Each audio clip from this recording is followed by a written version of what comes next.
This is the story of a man named Stanley. Stanley worked for a company in a big building where he was employee number 427. Employee number 427's job was simple. He sat at his desk in room 427 and he pushed buttons on a keyboard. Orders came to him through a monitor on his desk, telling him what buttons to push, how long to push them, and in what order. This is what employee 427 did every day of every month of every year. And although others might have considered it soul-rending, Stanley relished every moment that the orders came in, as though he had been made exactly for this job. And Stanley was happy. And then one day, something very peculiar happened. Something that would forever change Stanley. Something he would never quite forget. He had been at his desk for nearly an hour when he realized that not one single order had arrived on the monitor for him to follow. No one had showed up to give him instructions, call a meeting, or even say hi. Never in all his years at the company had this happened, this complete isolation. Something was very clearly wrong. Shocked, frozen solid, Stanley found himself unable to move for the longest time. But as he came to his wits and regained his senses, he got up from his desk and stepped out of his office.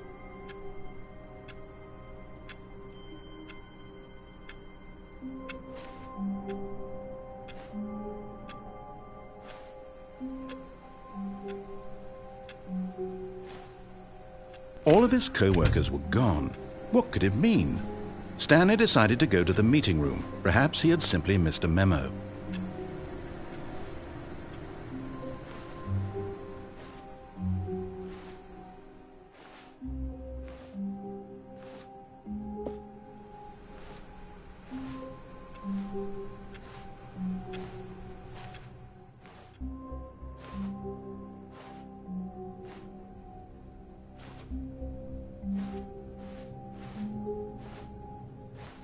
When Stanley came to a set of 2 open doors, he entered the door on his left.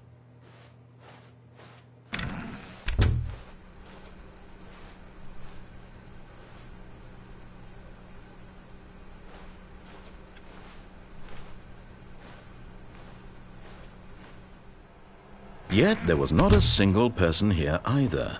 Feeling a wave of disbelief, Stanley decided to go up to his boss's office, hoping he might find an answer there.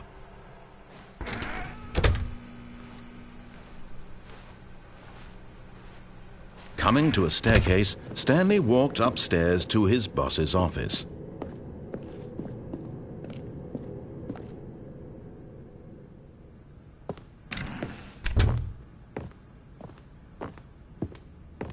Stepping into his manager's office, Stanley was once again stunned to discover not an indication of any human life. Shocked, unraveled, Stanley wondered in disbelief who orchestrated this, what dark secret was being held from him.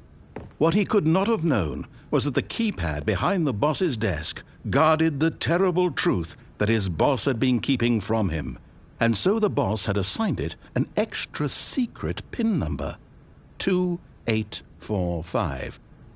But of course, Stanley couldn't possibly have known this.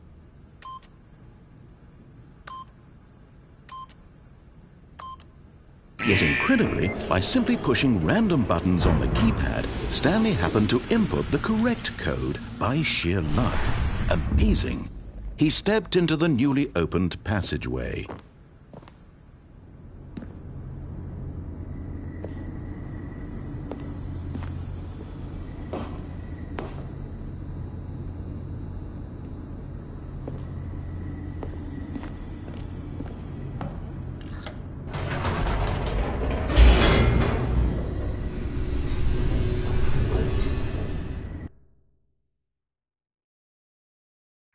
Descending deeper into the building, Stanley realized he felt a bit peculiar.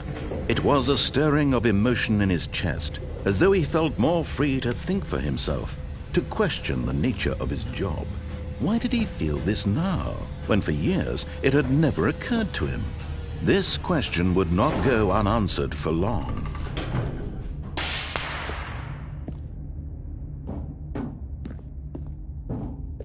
Stanley walked straight ahead through the large door that read Mind Control Facility.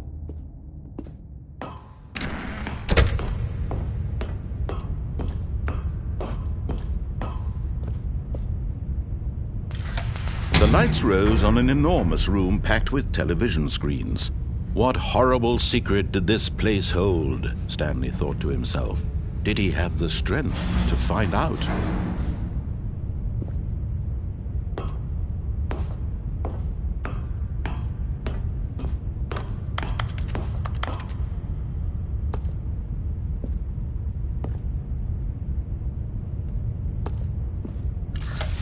Now the monitors jumped to life, their true nature revealed. Each bore the number of an employee in the building, Stanley's co-workers. The lives of so many individuals reduced to images on a screen, and Stanley, one of them, eternally monitored in this place where freedom meant nothing.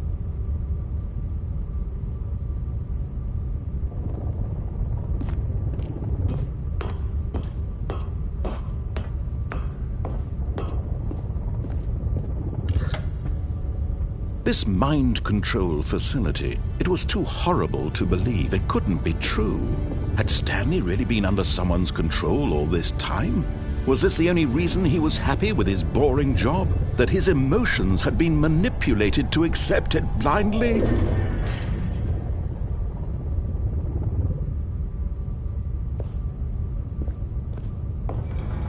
No, he refused to believe it. He couldn't accept it. His own life in someone else's control? Never! It was unthinkable, wasn't it? Was it even possible? Had he truly spent his entire life utterly blind to the world? But here was the proof, the heart of the operation. Controls labeled with emotions, happy or sad or content, walking, eating, working, all of it monitored and commanded from this very place. And as the cold reality of his past began to sink in, Stanley decided that this machinery would never again exert its terrible power over another human life. For he would dismantle the controls once and for all.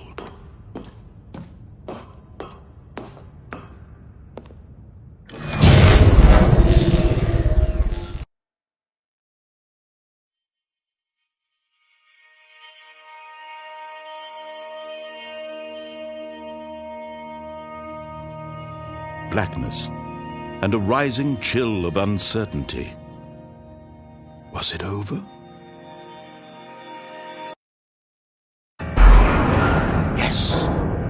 He had won! He had defeated the machine, unshackled himself from someone else's command. Freedom was mere moments away. And yet, even as the immense door slowly opened, Stanley reflected on how many puzzles still lay unsolved. Where had his co-workers gone? How had he been freed from the machine's grasp? What other mysteries did this strange building hold? But as sunlight streamed into the chamber, he realized none of this mattered to him, for it was not knowledge or even power that he had been seeking, but happiness. Perhaps his goal had not been to understand, but to let go. No longer would anyone tell him where to go, what to do, or how to feel. Whatever life he lives, it will be his. And that was all he needed to know. It was perhaps the only thing worth knowing. Stanley stepped through the open door.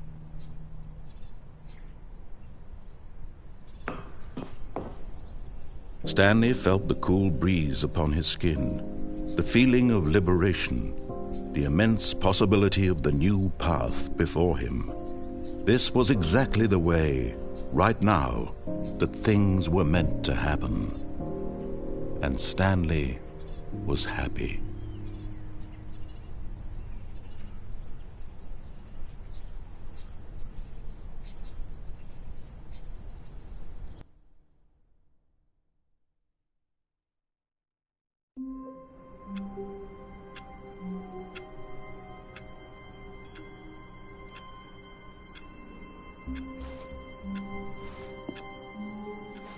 All of his co-workers were gone. What could it mean? Stanley decided to go to the meeting room. Perhaps he had simply missed a memo. No matter how hard Stanley looked, he couldn't find a trace of his co-workers.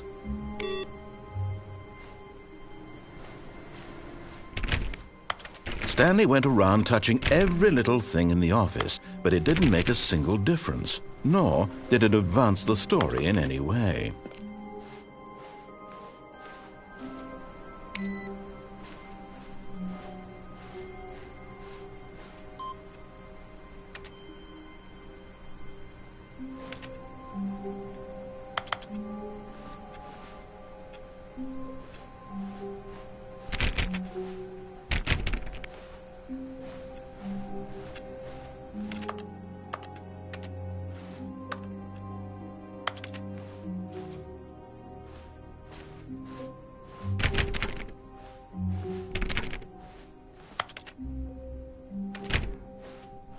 When Stanley came to a set of 2 open doors, this was not the correct way to the meeting room, and Stanley knew it perfectly well.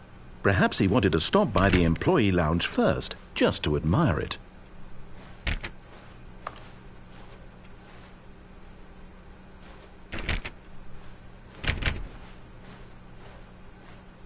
Ah, yes, truly a room worth admiring. It had really been worth the detour after all, just to spend a few moments here in this But eager to get back to business, Stanley took the first open door on his left. Stanley was so bad at following directions, it's incredible he wasn't fired years ago.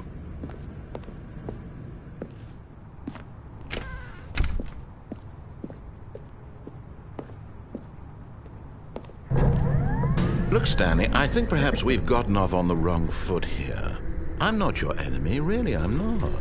I realize that investing your trust in someone else can be difficult, but the fact is that the story has been about nothing but you all this time. There's someone you've been neglecting, Stanley. Someone you've forgotten about. Please, stop trying to make every decision by yourself. Now, I'm not asking for me, I'm asking for her. This is it, Stanley. Your chance to redeem yourself, to put your work aside, to let her back into your life. She's been waiting.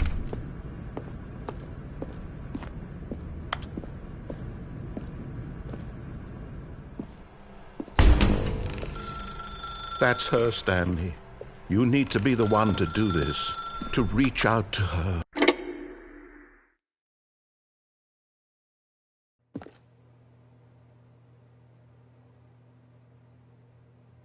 Stanley, is that you?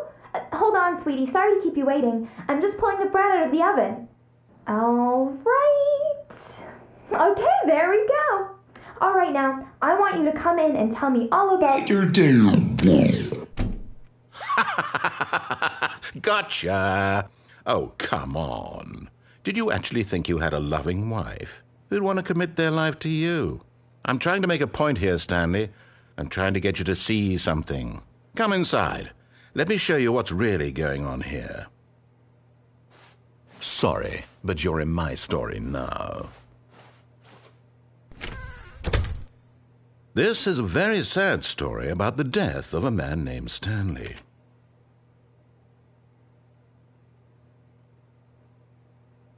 Stanley is quite a boring fellow. He has a job that demands nothing of him, and every button that he pushes is a reminder of the inconsequential nature of his existence.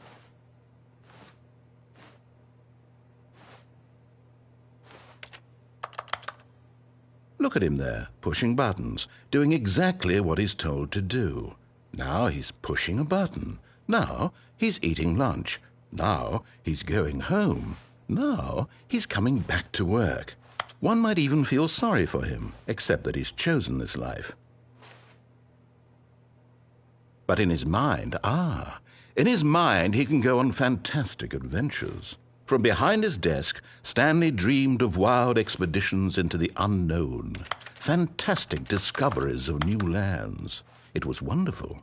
And each day that he returned to work was a reminder that none of it would ever happen to him. And so he began to fantasize about his own job.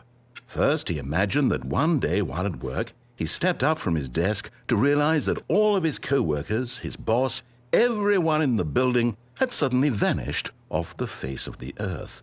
The thought excited him terribly. So he went further. He imagined that he came to two open doors and that he could go through either. At last, choice. It barely even mattered what lay behind each door. The mere thought that his decisions would mean something was almost too wonderful to behold. As he wandered through this fantasy world, he began to fill it with many possible paths and destinations. Down one path lay an enormous round room with monitors and mind controls. And down another was a yellow line that weaved in many directions. And down another was a game with a baby. And he called it the Stanley Parable.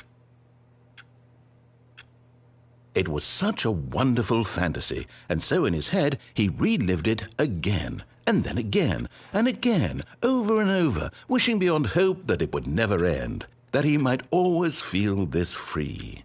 Surely there's an answer down some new path, mustn't there be? Perhaps if he played just one more time. But there is no answer. How could there possibly be? In reality, all he's doing is pushing the same buttons he always has. Nothing has changed. The longer he spends here, the more invested he gets, the more he forgets which life is the real one.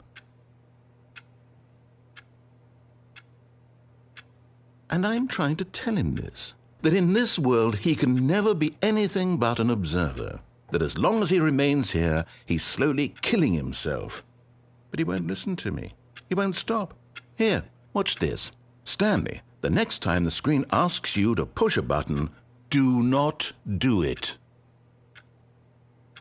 You see? Can he just not hear me? How can I tell him in a way that he'll understand that every second he remains here, he's electing to kill himself? How can I get him to see what I see? How can I make him look at himself?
I suppose I can't, not in the way I want him to. But I don't make the rules. I simply play to my intended purpose, the same as Stanley. We're not so different, I suppose. I'll try once more to convey all this to him. I'm compelled to. I must. Perhaps, well, maybe this time he'll see. Maybe this time. And I tried again, and Stanley pushed a button. And I tried again, and Stanley pushed a button. And I tried.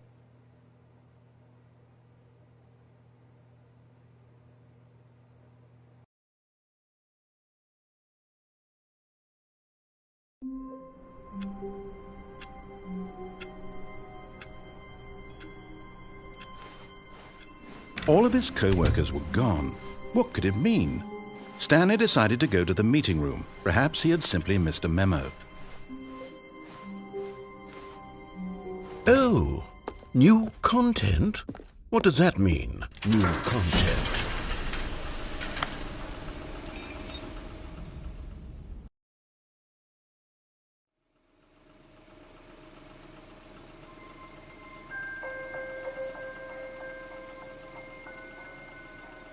Hello, and thank you for playing the Stanley Parable Ultra Deluxe. As you may know, the Stanley Parable was a video game released in 2013 on home computers. After receiving critical and commercial success, it was expanded upon in 2022 with the Stanley Parable Ultra Deluxe, a reimagining of the game for consoles and home computers. The Stanley Parable Ultra Deluxe features exciting new content that broadens and expands the world of the Stanley Parable, delighting audiences the world over. Please step inside and see what thrilling new adventures await in the Stanley Parable Ultra Deluxe. Oh, well, this sounds delightful. I'm very excited to see the thrilling new Ultra Deluxe content. Okay, so far it's an elevator. Nothing special yet, but I'm sure it's just the beginning of a mesmerizing adventure.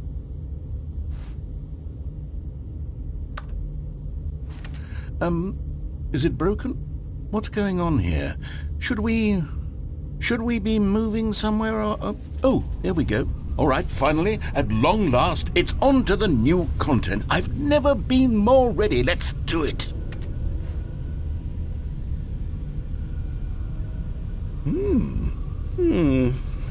I have to say, initial impressions of Stanley Parable Ultra Deluxe, mostly tedious.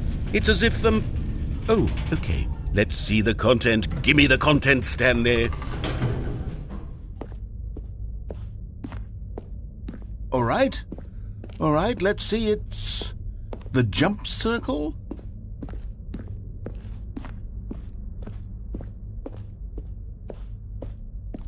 Is that it?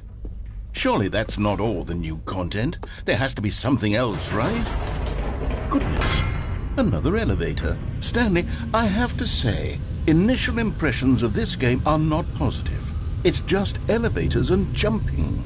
Is this what passes for exciting new content? If this is new content, then I could just read you the whole dictionary. There's 20 hours of new content right there. Hell, I could count to 30 trillion. You could put that on the box. The Stanley Parable Ultra Deluxe, now with over 1,000 hours of new content. And if... Oh, wait. There's more. Very good. Yes. I knew there had to be something else. Let's see it. I'm ready for whatever it is.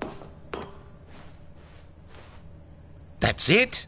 Oh, you've got to be kidding me. You see, Stanley? This is what happens when greedy video game developers with no respect for their fan base rush a cheap expansion to market for no reason other than to make an easy dollar. And don't get me started on the level of craftsmanship that's gone into it. In fact, I'm looking right now at the game's trophies, and it's hard to believe one of them actually says, "Test trophy, please ignore." What quality assurance department signed off on this? I'm infuriated and I'm offended, and I intend to find these people on Twitter and hold them personally accountable. It's my fault, Stanley. I built up too much anticipation around the new content, I'm afraid. It could never have lived up to such expectations. If you're still with me, why don't we just reset the game, and we'll try to get back to what the Stanley Parable is really about. No frills, no gimmicks. Just you and me having a great time together like always. What do you say, friend?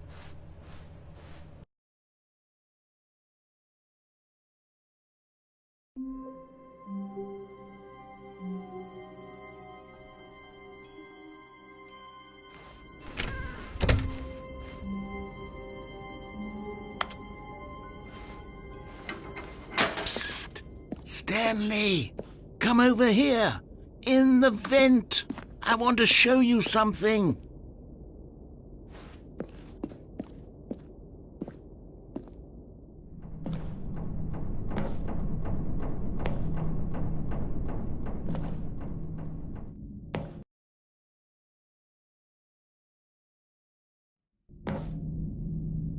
Okay, you remember how cheap and unsatisfying the new Ultra Deluxe content turned out to be? Well, it got me thinking about the past, and how much better the Stanley Parable used to be. So I made something special and tucked it away here where the game's developers won't find it.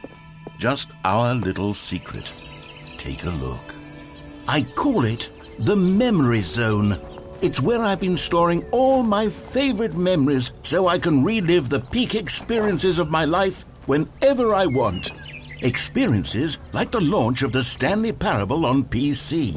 You see, Stanley, doesn't the memory zone remind you of how wonderful Stanley Parable was before it was sullied with a cheap PlayStation port? Remember back in October of 2013, when the game originally launched? Back then, video games had integrity. Back then, it all meant something.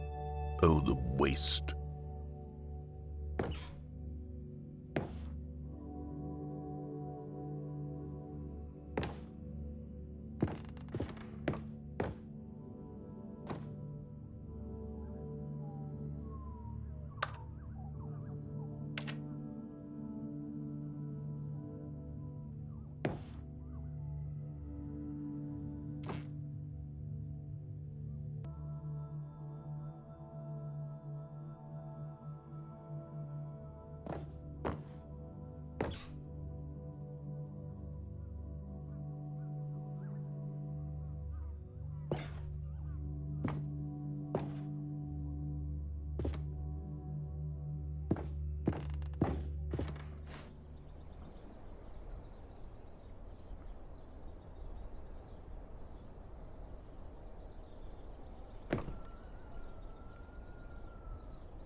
And over here is where I keep reviews of the Stanley Parable. Like this stunning triumph of games journalism, 10 out of 10 from Destructoid.com. James Stephanie Sterling writes, and I quote, "Where so many games that aspire to be more than games end up less than any form of art, Stanley Parable strives and then succeeds to be every game ever created."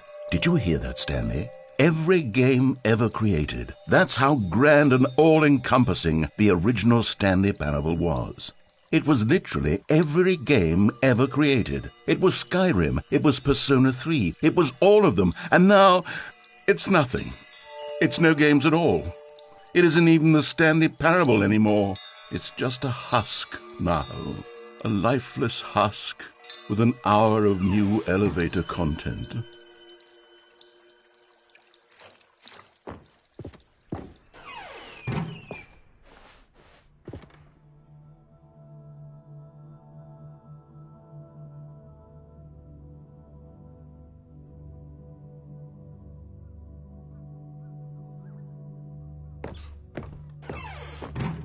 Here's another moving passage, this time from GameSpot.com. The Stanley Parable is both a richly stimulating commentary on the nature of choice in games and one that offers some of the most enjoyable, surprising, and rewarding choices I've ever been confronted with in a game. 9 out of 10. Don't you get it, Stanley? The game was perfect. It didn't need anything else. It didn't need new content. All they had to do was transport it in pristine condition along to the PlayStation. Boom, done. And they couldn't even do that. Couldn't resist the urge to go meddling. These were simpler times, Stanley. But I wouldn't give to go back to have it all over again.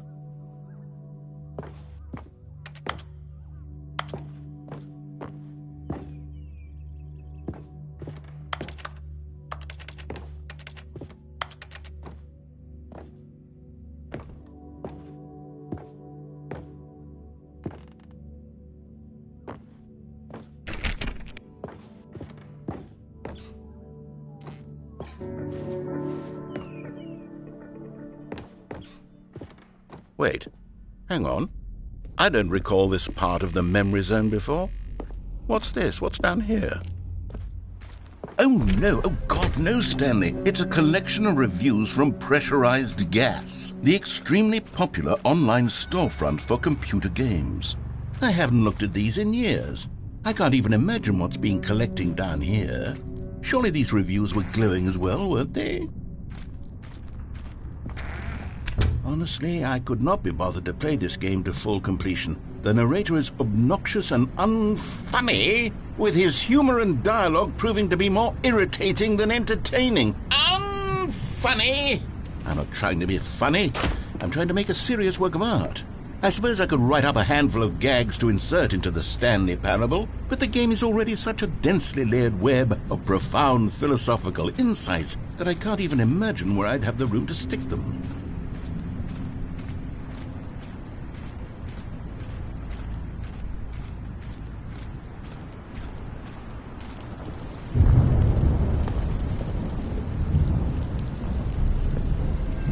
Okay, let's see what this one says. While the idea for the game is good, for someone who prefers non-linear games, this preachiness gets annoying fast. Preachy? Stanley? I'm not preachy, am I? You can tell me if I'm preachy. Honestly, you can. Oh, goodness. This is actually quite shocking for me. To be honest, I had always thought of the game's dialogue as being rather terse to begin with. You can't know how much fluff I cut from the game to get it to feel as light and airy as it... Well, I always thought it did, but maybe it wasn't. Oh dear, what an awful memory to have to hold on to. These black marks on my otherwise unimpeachable track record. I feel like a failure, like I let these people down. Perhaps the Stanley Parable isn't quite as sterling as I always remembered.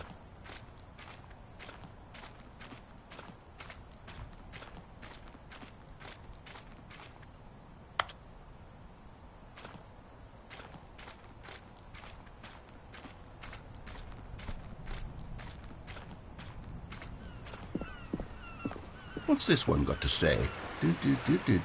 You constantly have to stop doing anything so the narrator can catch up with his long-winded explanations of what's happening. I wish there was a skip button. A skip button? Well, yes.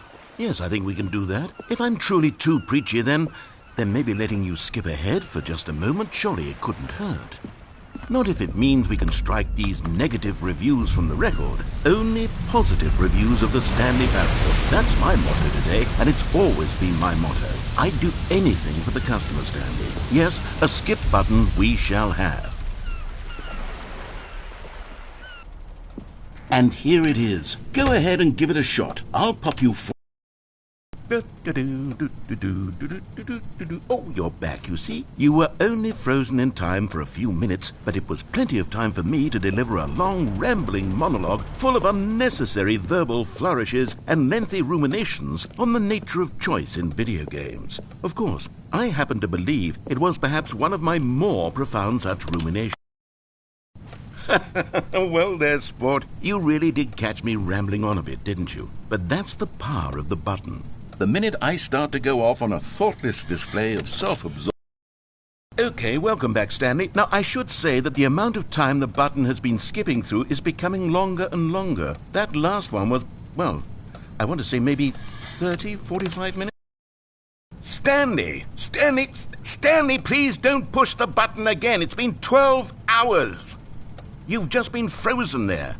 I don't know why the skips are getting longer, but they're... Oh, Stanley, you're back. You're back. Oh, my goodness. I have someone to talk to again. Stanley, I think it's been a week. Or 2 weeks.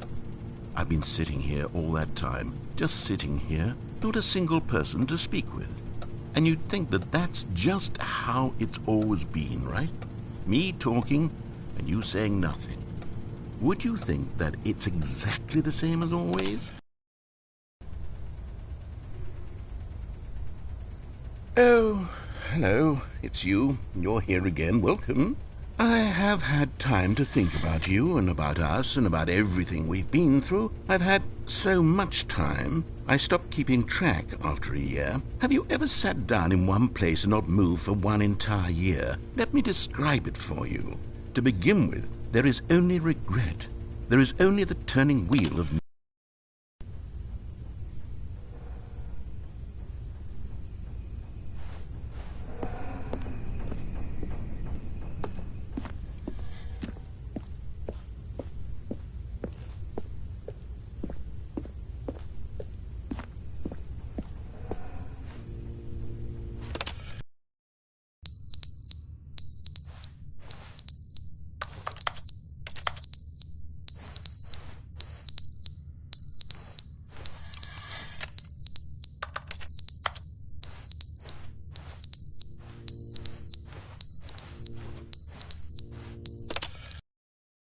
they didn't understand the game was never meant to be funny. It was meant to have a point. It was meant to speak to the human condition. But where are the jokes? Where are the jokes? They bemoaned, they screamed, they gnashed their teeth and said, entertain us. It was...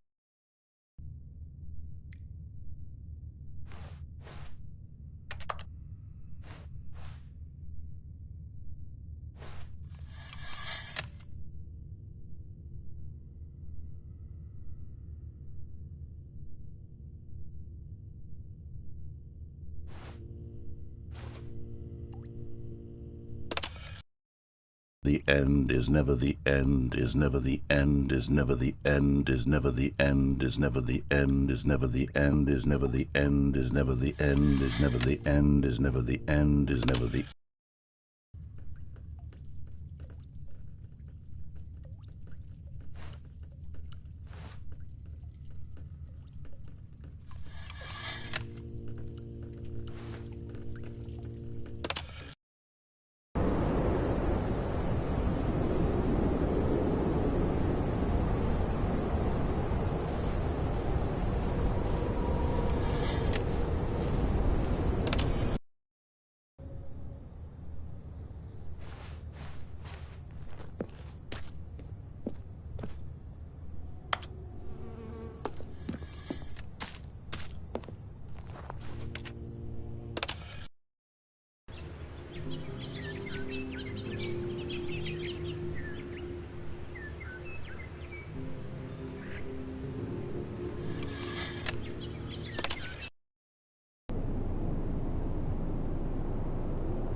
All of his co-workers were gone.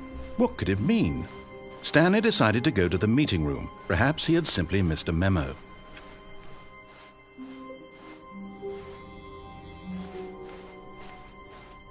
When Stanley came to a set of 2 open doors, he entered the door on his... This was not the correct way to the meeting room, and Stanley knew it perfectly well. Perhaps he wanted to stop by the employee lounge first, just to admire it. Wow. Yes, this room. But eager to get back to business, Stanley took the first open door on his left.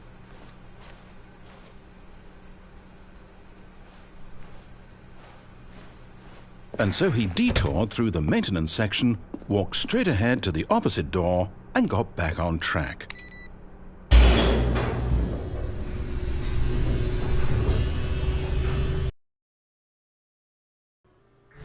But Stanley didn't want to go back to the office. He wanted to wander about and get even further off track. So now in order to get back, he needed to go, from here it's, left.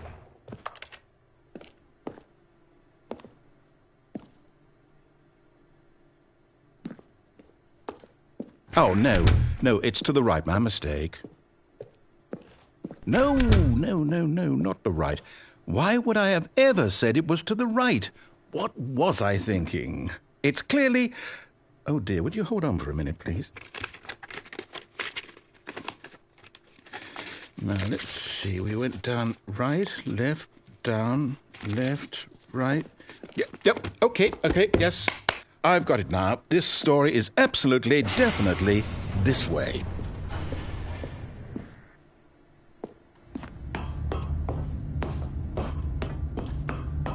No. This isn't right at all. You're not supposed to be here yet. This is all a spoiler. Quick, Stanley, close your eyes. Okay. We just have to get back to, who am I kidding? It's all rubbish now. The whole story completely unusable. How about, rather than waste my time trying to salvage this nonsense, we'll just restart the game from the beginning. And this time, suppose we don't wander so far off track, Okay, from the top.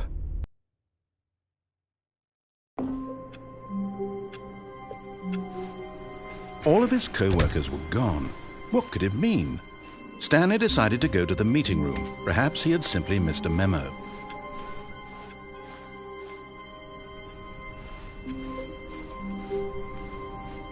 When Stanley... Wait, what? No, I restarted. I swear I definitely restarted the game over, completely fresh. Everything should be... Oh, did something change? Stanley, did you change anything when we were back in that room with all the monitors? Did you move the story somewhere or... Hold on.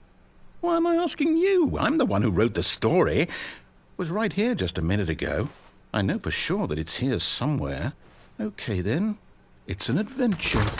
Come, Stanley. Let's find the story.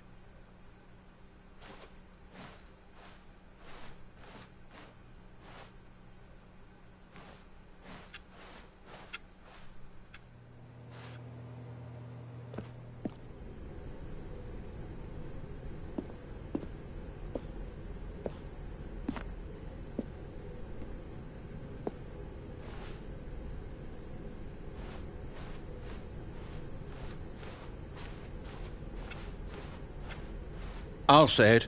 This is the worst adventure I've ever been on. I can promise you there definitely was a story here before. Do we need to restart the game again? Well, I find it unlikely that we'll ever progress by starting over and over again, but it's got to be better than this. Okay, let's give it a shot. Why not?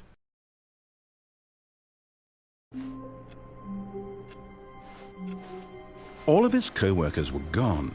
What could it mean? Stanley decided to go to the meeting room. Perhaps he had simply missed a memo.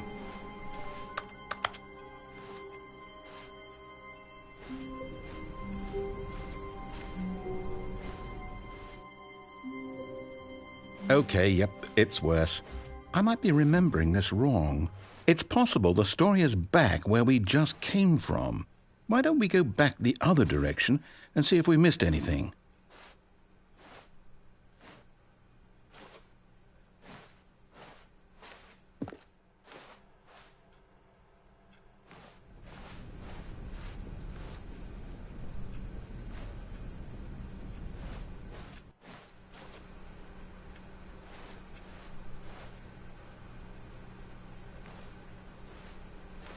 Aha!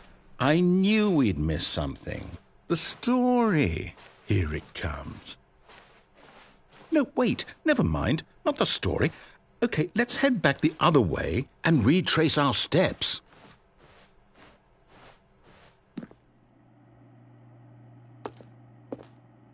Now this... Well, I'll be honest. I don't recognize this place at all. Is this the story? I don't think so. I can't quite recall, but I believe my story took place in an office building. Is that correct? Do you remember, Stanley? Well, do you know what?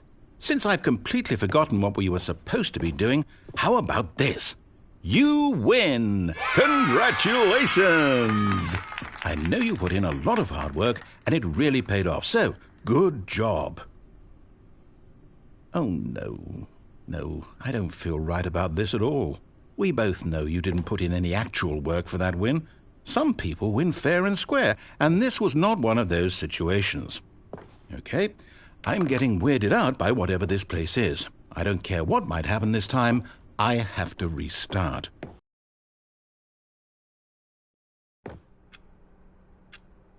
All right, I've got a solution. This time, to make sure we don't get lost, I've employed the help of the Stanley Parable Adventure Line. Just follow the line. How simple is that?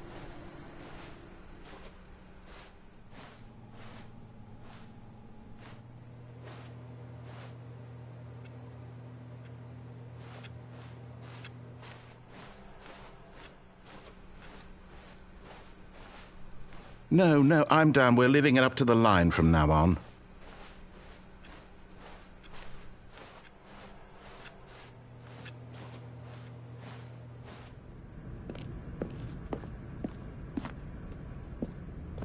You see? The line knows where the story is. It's over in this direction. Onward, Stanley, to destiny. Though, here's a thought. Wouldn't wherever we end up be our destination, even if there's no story there? Or to put it another way, is the story of no destination still a story? Simply by the act of moving forward, are we implying a journey such that a destination is inevitably conjured into being via the very manifestation of the nature of life itself? Whoa. Hang on. That got a bit weird back there. Well, I'd like to apologize. Not sure where I was going with all that. You know what? I think what we need right now is a bit of music to lighten the mood.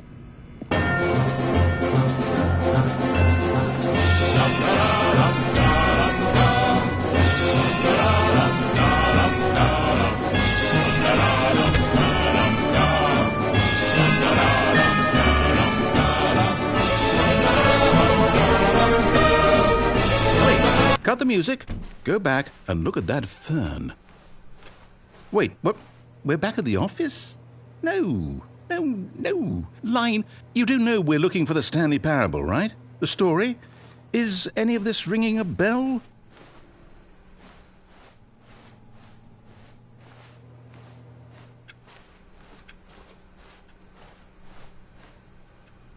Stanley, this fern will be very important later in the story. Make sure you study it closely and remember it carefully. You won't want to miss anything.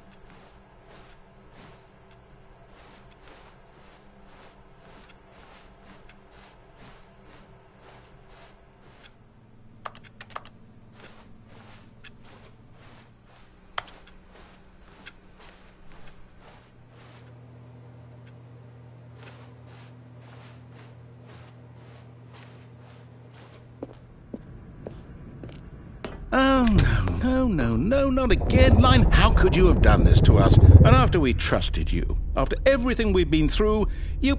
Oh, I can't take this anymore. To hell with it. Restart.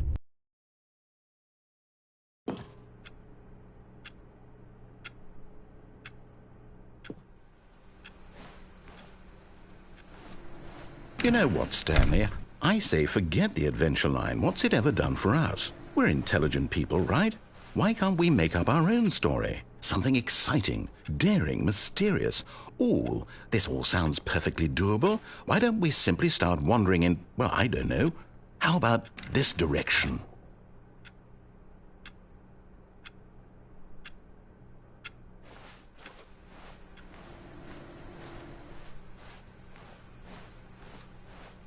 Now, yes, this is exciting. Just me and Stanley forging a new path, a new story. Well, it could be anything.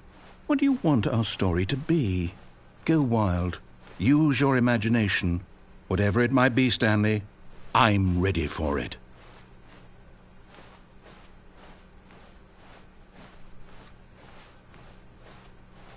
Oh, no, not you again. Stanley, I'd also like to veto the line from having any role in our awesome new story. No lines or monitor rooms. Just don't acknowledge it, and we should be fine.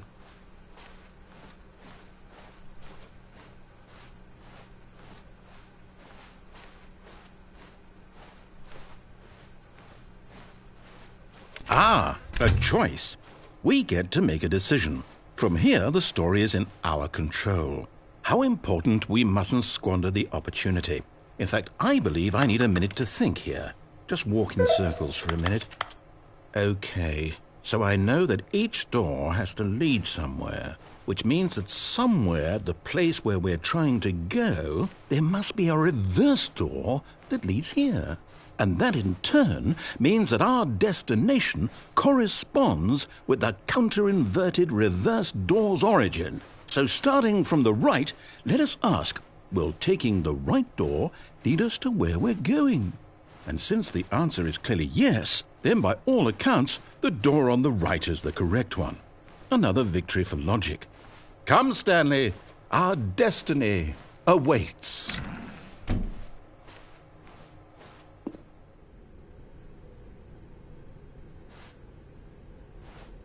Oh, hold up, what's this? The confusion ending. You're telling me that's what this is? It's all one giant ending? And we're supposed to restart the game, what, eight times? That's really how all this goes? It's all determined? So now, according to the schedule, I restart again. Then what? Am I just supposed to forget? Well, what if I don't want to forget? My mind goes blank simply because it's written here on this thing, wall. Well, who consulted me? Why don't I get to decide? Why don't I get a say in all of this? Is it really? No, it can't be. I don't want it to be. I don't want the game to keep restarting. I don't want to forget what's going on. I don't want to be trapped like this. I won't restart the game. I won't do it. I won't do it. I won't do it. And the timer stopped? Does that mean, did we do it? Did we break the cycle? The, whatever it is that made this schedule? How would we even know? Will someone come for us? Will something happen? So, okay. I guess now we just wait, you know. I suppose in some way that this is a kind of story, wouldn't you agree? I'm not quite sure if we're in the destination or the journey, though they're always saying that life is about the journey and not the destination. So I hope that's where we are right now. We'll find out, won't we? Eventually. Well, in the meantime, if you...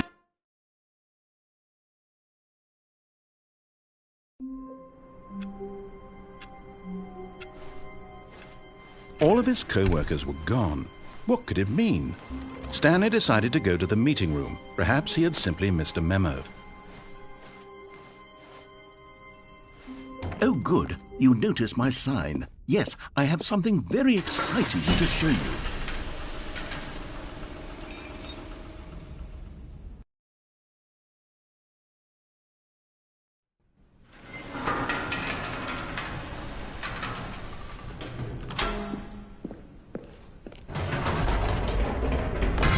You see, Stanley, I've been reflecting on the Stanley Parable and about how roundly disappointing this ultra-deluxe version has turned out to be.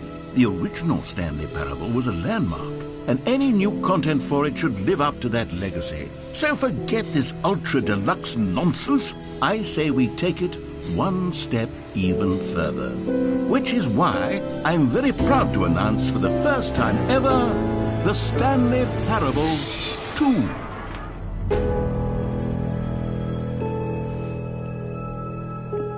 Yes, you see, isn't this far superior to a measly port with a few minor additions? Think of all the new territory we'll cover with a fully fledged sequel. An entirely new experience, built from the ground up. Why, there are so many possibilities. It could go in so many different directions. This is what fans have truly been asking for.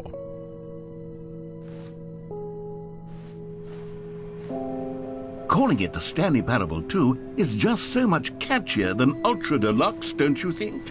Ultra Deluxe? What does it even mean? But the Stanley Parable 2, now that's an artistic statement right there.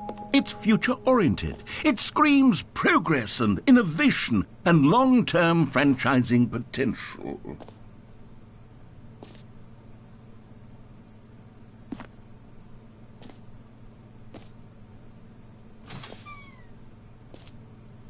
Now, to be clear, I haven't quite nailed down what exactly the Stanley Parable 2 is going to be, but let's take a look at some of the features I've been developing for it. I figure that if I can loosely organize a handful of interesting concepts, that surely the game will sort of naturally spring up around them. It'll all work itself out. Game development is much more of a fuzzy magic than anything scientific or logical, really.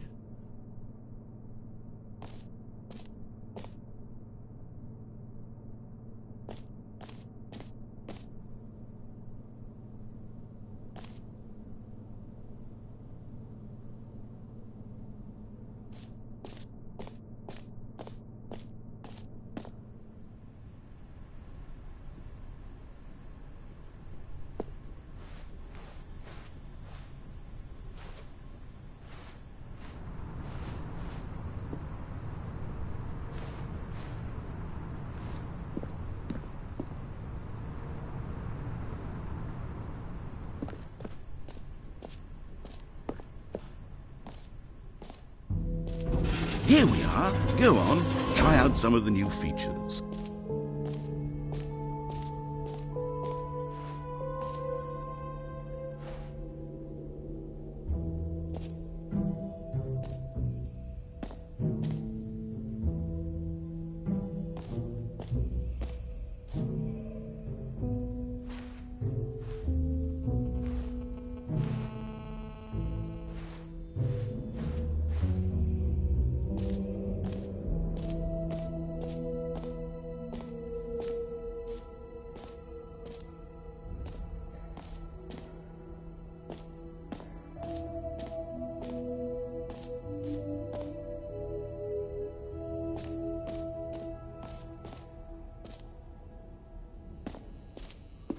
Now, here's something special. You remember that broken test trophy that got left in the game on accident?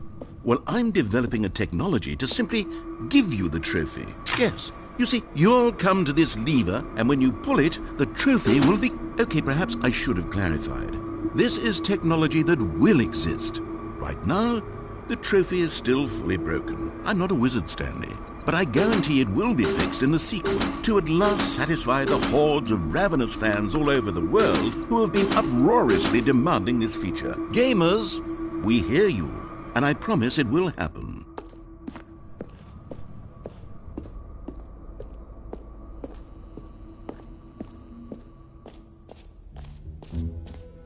What else? What other exhibits haven't we seen yet? You know what, Stanley? I actually think the jump circle was a pretty good idea. I'd like to hang on to that for the sequel.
For the Stanley Parable 2, I asked myself, what do players really want? And of course, the first and most obvious answer is that they want to be individually recognized and validated as people. So with that in mind, my first addition to the game is this button which speaks the name of the person playing the game. Isn't that wonderful? Jim. Sorry, I should have clarified. Right now, the button only says the name Jim. But of course, in the final game, this button will say your name, whatever name that is. Here, let's have you role-play as Jim to really simulate the full experience of this feature. Just play along. I promise you'll love it. Okay, here we go. Let's take a deep breath, clear your mind, forget whoever you are and simply become a person named Jim. I want you to imagine yourself living as Jim, sleeping and waking as Jim, falling in love and being heartbroken as Jim, seizing all of the world's possibilities as Jim, and as Jim watching your dreams crumble into dust. Do you feel it deeply? Are you really, truly Jim right now? If so, then please step forward and press the button. Jim. Yes, you see? What a thrill, what a rush. That was you. The button described you. Do it again, do it again. Jim. Oh, it hits even harder the second time. If this were the only new feature in the Stanley Parable 2, it would still be worth the money. Let's take a break from the Jim button. I'm too emotionally drained from all of this personal validation.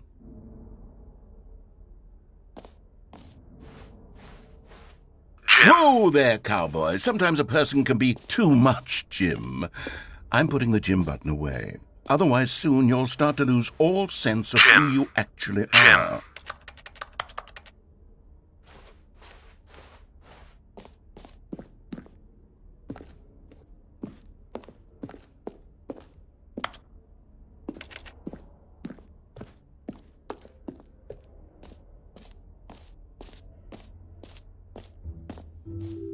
I suppose I could allow only people named Jim to play the Stanley Parable 2. That would actually save me the work of finishing this feature.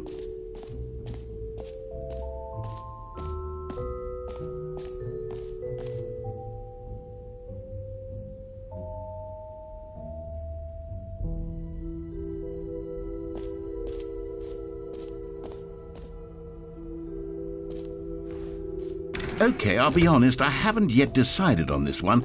I think that in the new version, the office could use a bit of decoration, like balloons. But I'm undecided on Get Well Someday and Happy 12th Birthday. Which would you go with?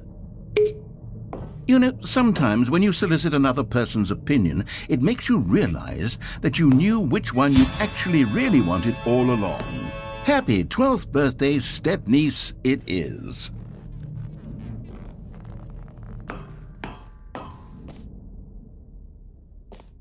Or actually, maybe I should have gone with... No, I've made my decision. We're moving on.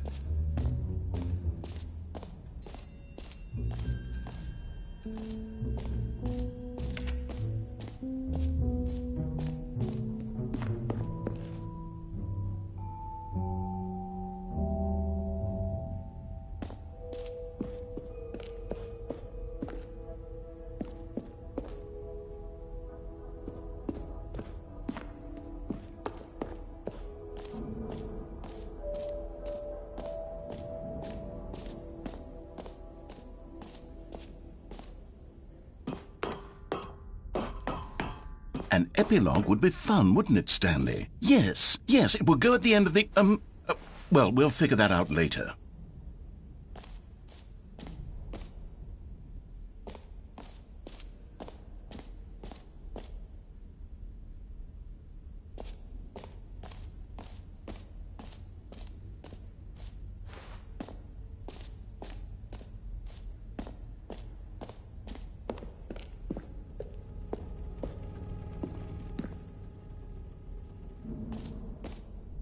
Ah, collectibles.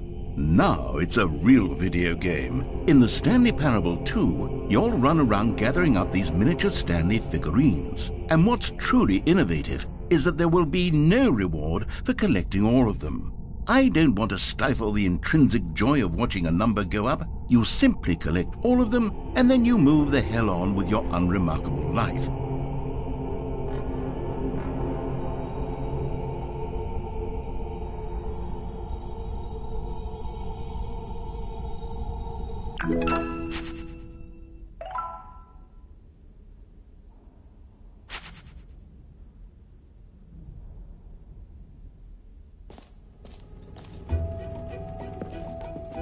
God, it really is the worst when you collect everything in a video game and then they give you a big fancy reward for it. Absolutely tragic.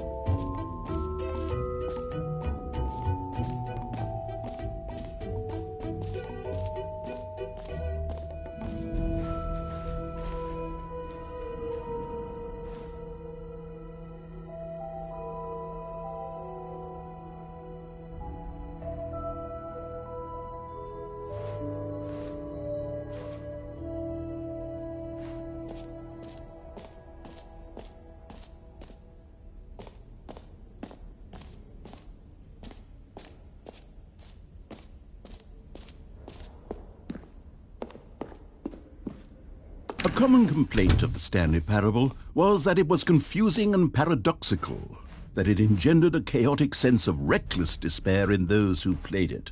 Well, I am happy to say that after much consideration, I've engineered a clever solution to this fundamental problem with the game. It's the Stanley Parable Reassurance Bucket. You see, Stanley, anytime you're holding the bucket, a sense of calm and ease will fill your mind and your heart. It's true. As long as you hold on to the bucket, the many disorienting contradictions of the Stanley Parable will feel perfectly normal and perhaps even comforting.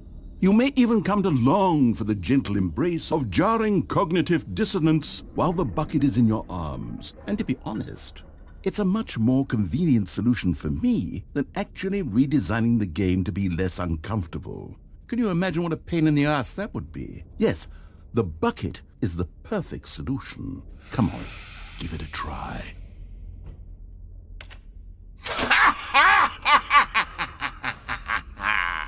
Can you feel it? The glow of comfort, even in the face of crushing despair, must already be sweeping through your body. And in fact, can I say that I do believe the bucket lends you an air of charisma as well? I think that just holding it has made you the slightest bit more attractive as a person. The benefits of the bucket seem to go on, don't they? All this and more await you in the Stanley Parable 2.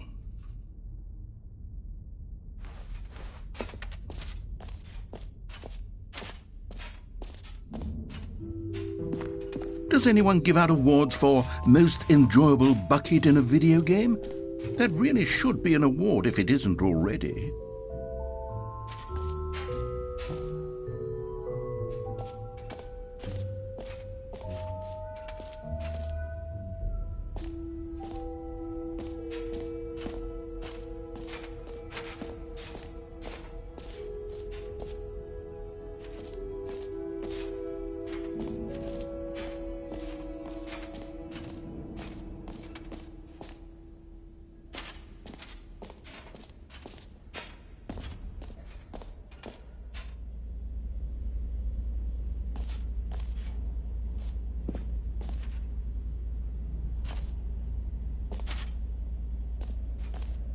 Stanley, here's an idea that I'm truly fond of. It's never been done before in a video game.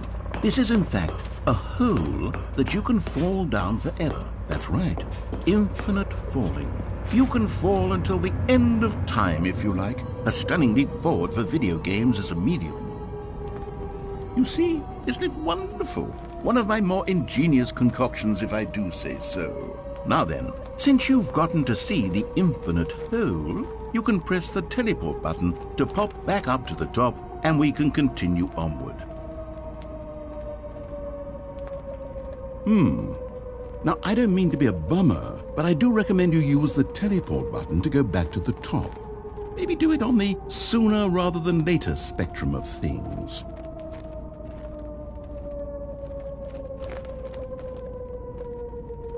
Okay, Stanley, I don't know quite how to say this tactfully, but it's possible that I slightly exaggerated the infinite nature of the hole. Is it a very, very deep hole? To be certain it is. It's an extremely deep hole. I don't want anyone to say that it isn't an astonishingly deep hole. It is. Is it infinite? Well, that sort of depends on your definition of infinity. From one perspective, the infinite is merely philosophical in nature. It's more of a... Okay, well, good for you. You found the bottom of the hole. You found me out, Stanley. I'm a liar and a cheat, and you're so clever. Look, I think the issue here is just that you're unusually fascinated by falling. What normal person actually wants to fall infinitely? I figured the hole was as deep as anyone would actually need. Don't you put this on me. Maybe you're the problem. Look, things got a little heated there. I think we both said some things we didn't mean. Why don't we just put all this behind us and agree to just call the hole mostly infinite? If that works for you, then go ahead and press the teleport button to warp up to the top of the hole and we can move on. I'll just be up here when you're ready. Great. Now, I'm very excited to show you even more of my ideas for the sequel. Oh, for heaven... You see, I was right. The problem is you. The problem is that you like holes too much. Not normal. A normal person would have said, yep, that's an infinite hole right there, goes on forever till the end of time. Don't need to see it all, but not you. Oh, no, no, no, no. You have a weird sort of... Oh. Did the hole seem even shorter to you this time? I couldn't help but feel like you spent a little less time in there than you did before. I mean, admittedly, I didn't make an infinite hole, but I didn't think it was that not infinite.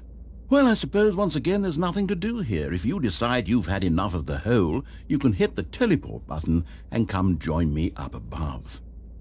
Had enough? I'm positively thrilled. I really do have so much more to show you and to talk about. And gosh, how could I have guessed? You're back in the hole. If this starts to become a thing where... Wow. Okay. Yes. I'm starting to become extremely certain that the hole is not only not infinite, but that it's growing steadily less and less infinite. I suspect that I'm starting to hit the point where it's no longer feasible to call the hole infinitely deep, even by the lax overall standards for accountability and marketing. What's going on here? Stanley, I have no explanation for the uncertain nature of the hole's length. Here, let's try something. Let's pop back up to the top, and we'll see if it gets any shorter.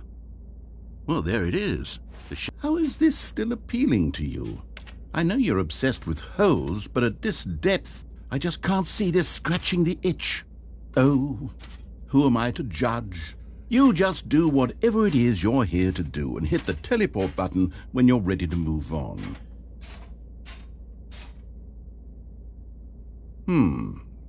Is the, teleport button not working? You sure? Well, I mean, I really don't have an explanation. It was working just a moment ago. Try it again. Still nothing?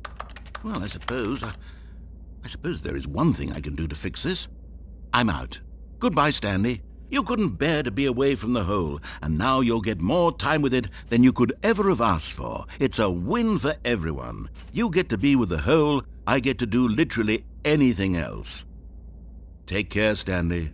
I hope you and the hole have a wonderful rest of eternity together.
My head's stronger. Now you're no longer using up the space of mine. My head's stronger. Now you're no longer.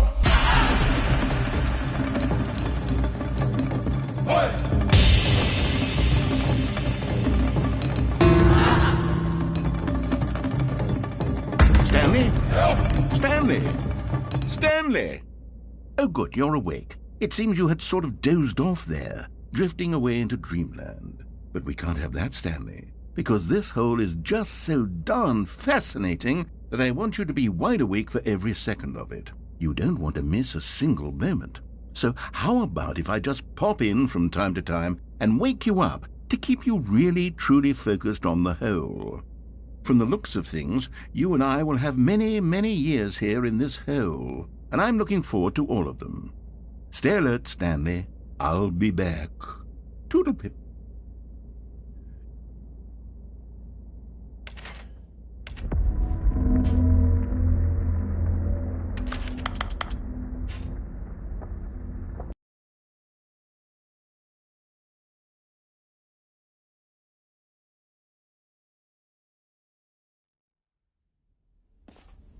Here we are. Go on, try out some of the new features.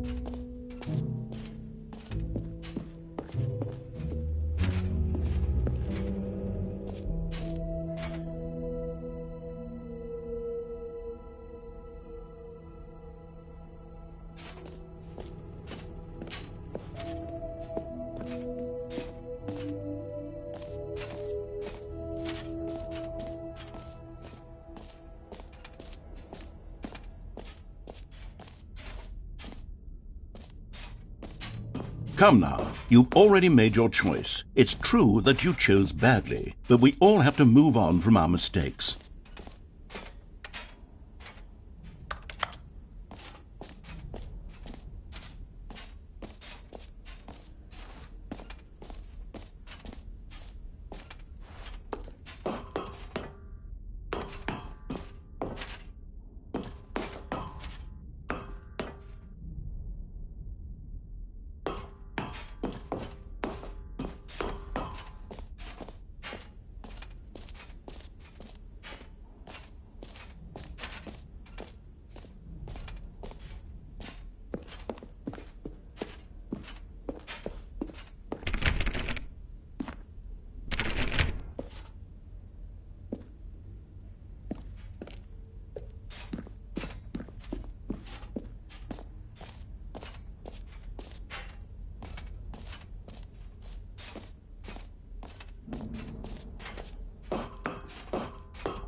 All right, have you seen everything you wanted to? Ready to move on now?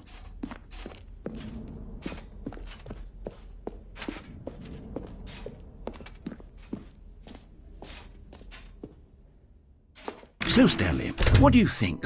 Do you like all of the new features? Yes, I know it's not exactly clear yet how exactly these features will come together as one single coherent video game, but I can feel it in my soul. It's going to work. There's definitely a good game in there somewhere. Say, let's do an experiment. I'll arrange these new features together, and we'll see whether or not it coheres into a meaningful gameplay experience. Okay. Are you ready? Here it is. I give you the Stanley Parable 2.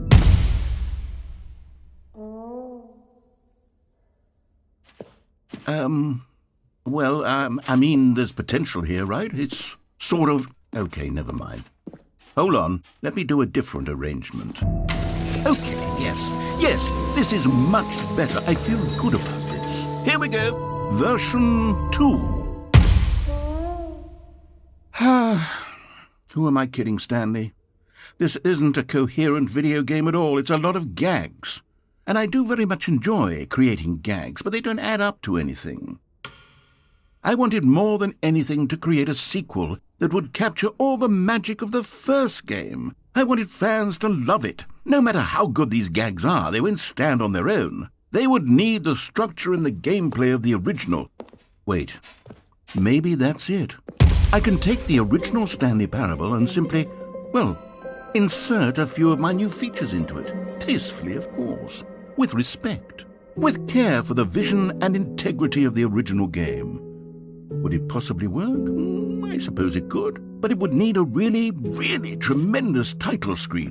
A title screen that says with bold and uncompromising conviction, "This is the Stanley Parable 2. Let me see if I can whip something up. All right, perfect. Go ahead. Take a look.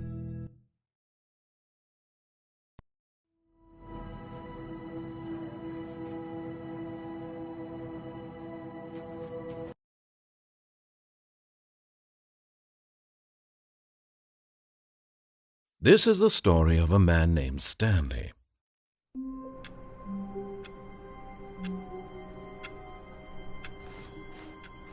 All of his co-workers were gone. What could it mean? Stanley decided to go to the meeting room. Perhaps he had simply missed a memo. Stanley felt the bucket calling to him, begging him to pick it up. Why was he not doing it?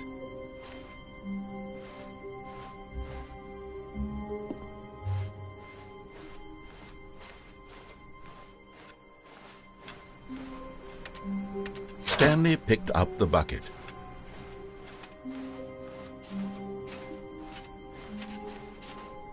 Stanley clutched the bucket tightly to his chest and entered the door on his left.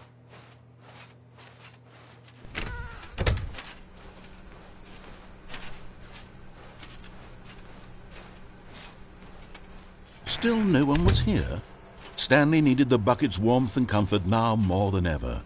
Perhaps his boss's office was where he'd find answers. Coming to a staircase, Stanley and the bucket walked upstairs to the boss's office.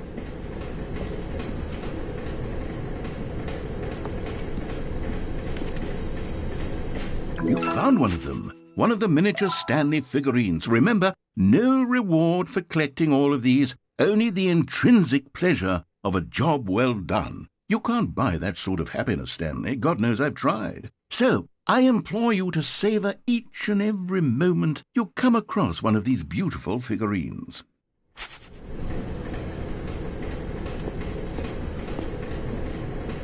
But Stanley just couldn't do it. He considered the possibility of facing his boss, admitting he had left his post during work hours. He might be fired for that. And in such a competitive economy, why had he taken that risk? All because he believed everyone had vanished? His boss would think he was crazy. And then something occurred to Stanley. Maybe, he thought to himself, maybe I am crazy. He looked down at the bucket in his arms. Am I crazy? He asked the bucket. The bucket returned his gaze, but said nothing at all. That's strange, Stanley thought. Usually the bucket is a source of guidance and wisdom for me in difficult times such as these. He held the bucket close, yet felt none of its familiar reassurance and comfort. And that's when Stanley realized, this isn't my bucket. It's just a normal, everyday bucket. Someone else's bucket, perhaps. How did I end up with someone else's bucket? This is all terribly wrong. Surely no good would come from this. Who knows what sorts of bizarre hallucinations Stanley might experience without the psychologically grounding presence of his bucket. And indeed, now he noticed that the rooms were repeating, which was, of course, very odd. And now he felt himself floating off the ground. "Oh, gracious," he exclaimed. "Without my bucket, I've gone truly mad. Where is it? I must find it." Far off in the distance now, he heard it, calling to him. "Stanley! Stanley, it's me, the bucket." Could it truly be? He rushed forward from room to room, passing by one bucket after the next. None of them were his. None of them were his special bucket. "Come to me, Stanley. Find me." He had to find the bucket. He had to return to his old friend. It was the only way to truly restore his sanity. And then suddenly, he froze dead in his tracks. He knew where the voice of the bucket had been coming from. The real bucket was inside of him all along. It was incredibly painful. Stanley doubled over in agony and blacked out.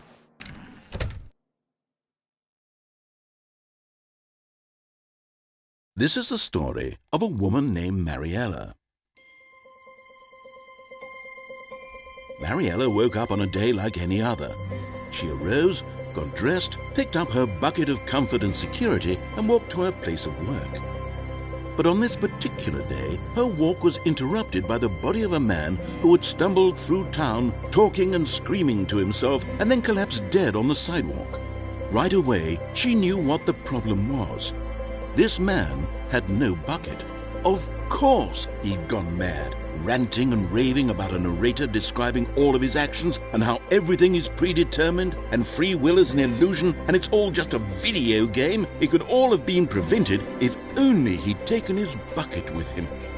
Perhaps he didn't even realize he'd forgotten his bucket at home in the first place. How cruel the world can be, Mariella thought, and she hugged her own bucket even tighter. But of course, she had no time for this. There were a myriad of confusing problems she would soon have to confront at work, for which her bucket would provide absolute guidance and total clarity on everything. Heck yes, she thought to herself, my life kicks ass. And she backflipped all the way to work.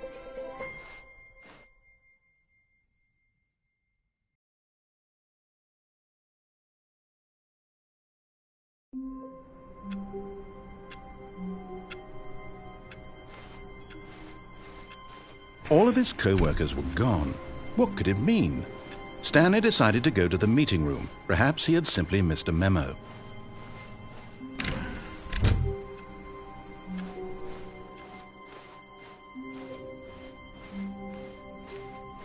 When Stanley came to a set of 2 open doors, he entered the door on his left.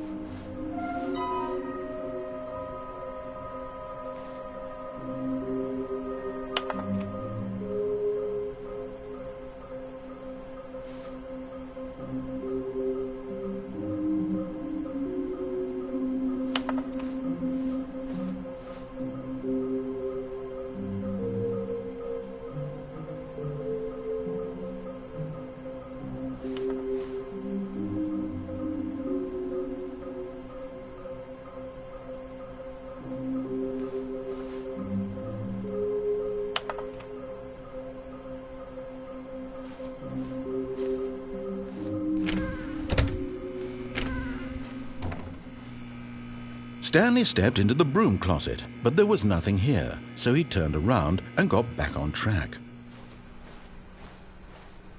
Coming to a staircase, Stanley walked upstairs to his boss's office.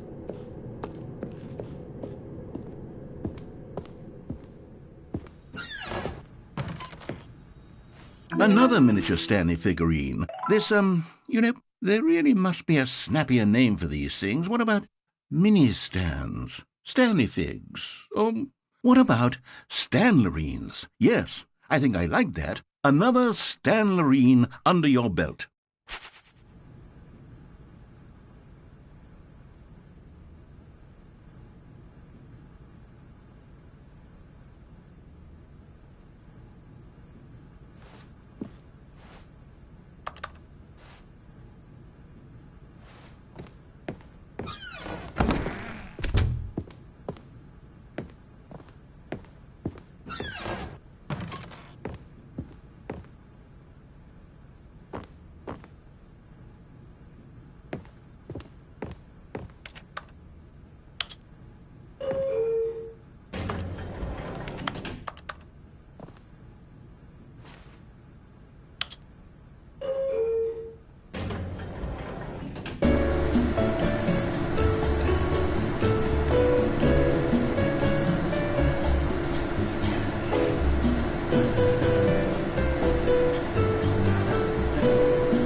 Stepping into his manager's office, Stanley was once again stunned to discover not an indication of any human life. What could it mean? Stanley wondered aloud to nobody. He began wildly tearing through papers on the boss's desk, pulling books off the shelf, looking behind paintings, desperate for clues to his situation. But his attention was caught by a keypad behind the boss's desk. What could its purpose be? In fact, this keypad guarded the terrible secret that lay buried below his feet. And so the boss had assigned it an extra secret PIN number, 2845. But of course, Stanley couldn't possibly have known this.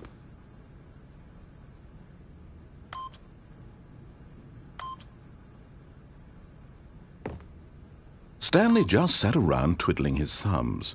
Trying to input anything on the device was useless, since he could never. Yet incredibly, by simply pushing random buttons on the keypad, Stanley happened to input the correct code by sheer luck. Amazing. He stepped into the newly opened passageway. Okay, I'm going back to the name of these little Stanley figurines, and now I'm torn between Stanlerines and Figlies. What do you think, Stanley? What name better encapsulates the intrinsic sense of happiness that you get from seeing a small number in the corner of your screen go up by 1? Let me sit on it. I'm sure it will come to me.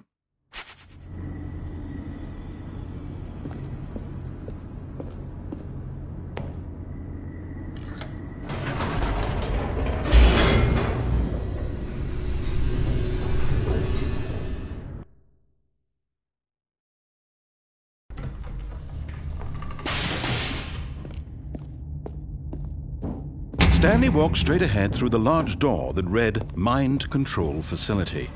Although this passageway had the word Escape written on it, the truth was that at the end of this hall, Stanley would meet his violent death. The door behind him was not shut. Stanley still had every opportunity to turn around and get back on track.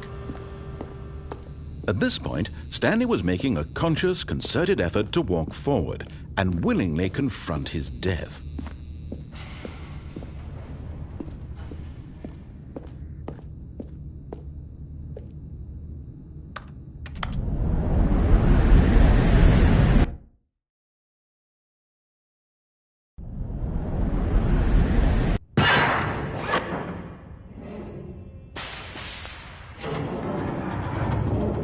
As the machine whirred into motion and Stanley was inched closer and closer to his demise, he reflected that his life had been of no consequence whatsoever. Stanley can't see the bigger picture. He doesn't know the real story, trapped forever in his narrow vision of what this world is.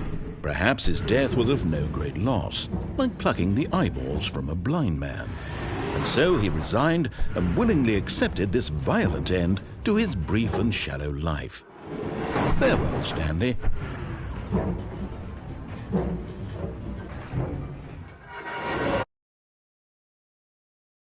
Farewell, Stanley, cried the narrator, as Stanley was led helplessly into the enormous metal jaws.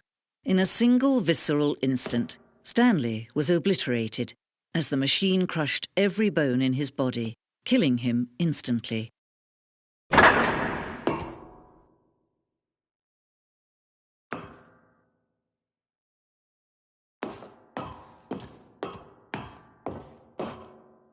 And yet it would be just a few minutes before Stanley would restart the game, back in his office, as alive as ever.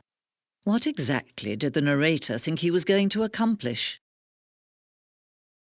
When every path you can walk has been created for you long in advance, death becomes meaningless, making life the same.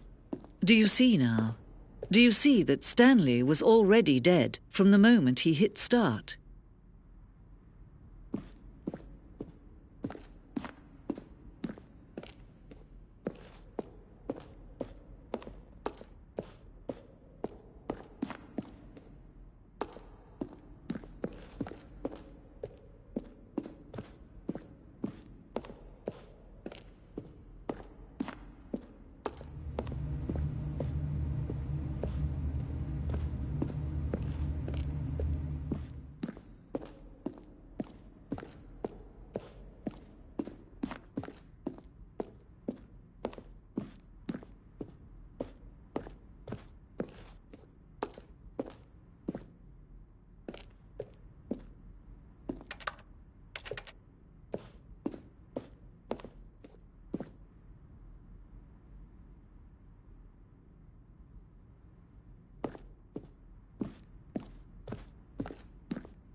Oh, look at these two. How they wish to destroy one another.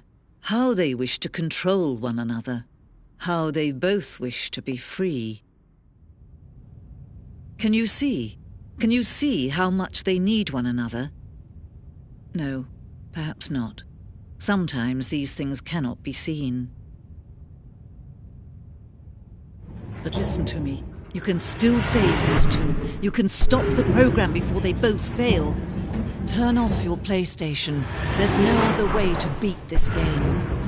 As long as you move forward, you'll be walking someone else's path. Stop now and it'll be your only true choice. Whatever you do, choose it. Don't let time choose for you. Don't let...